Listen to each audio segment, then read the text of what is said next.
Bonjour à toutes et à tous, la rédaction Affaires est très heureuse de vous retrouver aujourd'hui pour ce nouvel épisode de 5 minutes d'arrêt en droit des affaires. 3 arrêts ont retenu notre attention.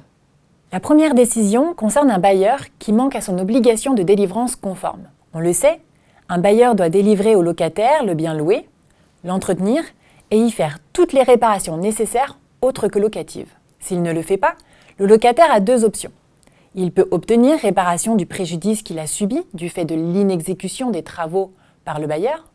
Il peut en outre soit obtenir la condamnation du bailleur à faire les travaux, soit faire les travaux lui-même et obtenir l'avance des sommes nécessaires à ces travaux. Dans l'arrêt de la Cour de cassation, une société locataire agit contre son bailleur pour obtenir la remise en état du bien loué. En cours d'instance, elle est placée en liquidation judiciaire et son activité cesse.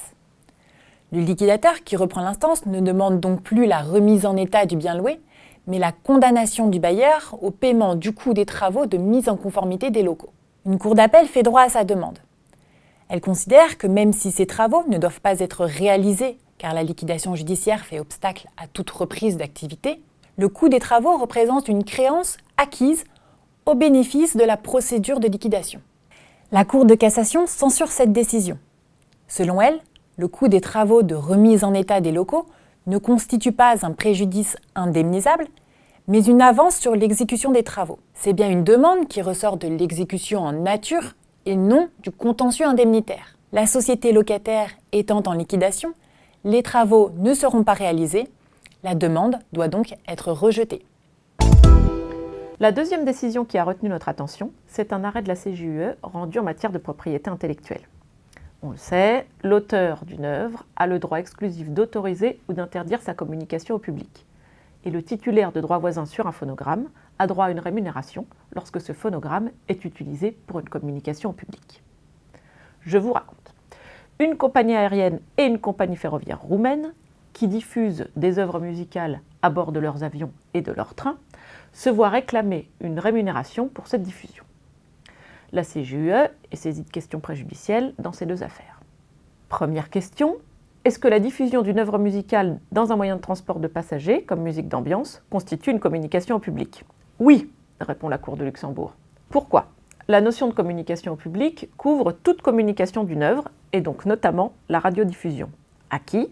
À un public non présent au lieu d'origine de la communication. En outre, l'utilisateur va réaliser une communication au public quand il intervient en pleine connaissance des conséquences de son comportement pour donner à ses clients accès à une œuvre protégée. Dans notre affaire, c'est bien le cas. De plus, la communication au public nécessite que le nombre de personnes qui composent le public ne soit pas trop faible. Dans le cas de notre compagnie aérienne, l'œuvre avait été diffusée dans la moitié de ses avions, et donc le public, là, il est composé de tous les passagers ayant volé sur ces avions. C'est considéré comme un nombre suffisant. Deuxième question, est-ce que la seule installation à bord d'un système de sonorisation qui permet la diffusion d'œuvres musicales, ça constitue une communication au public ? Non, répond la CJUE.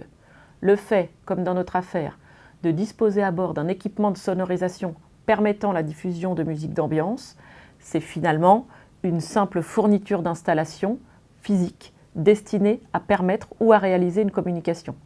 Et ça a été jugé par la Cour comme n'étant pas en soi une communication. La troisième décision que nous souhaitons aborder aujourd'hui concerne l'obligation d'une société de caution à l'égard de l'emprunteur.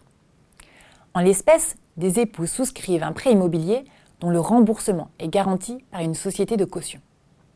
Les époux ne payent plus, la société de caution rembourse le prêt, puis se retourne contre eux. Les époux mettent alors en cause la responsabilité de la société de caution.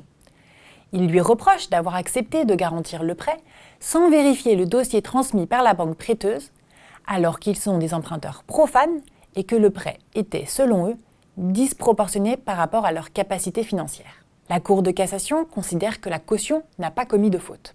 Les informations communiquées par la banque ne montraient pas que le prêt était inadapté aux capacités financières des époux emprunteurs. La caution n'était d'ailleurs pas tenue de vérifier l'exactitude de ces informations, ni d'effectuer des recherches complémentaires. Ce qui a retenu notre attention dans cet arrêt, c'est le caractère inhabituel de la situation, puisque les emprunteurs ne mettaient pas en cause la responsabilité de la banque avec laquelle ils avaient conclu le contrat de prêt, mais celle de la société de caution.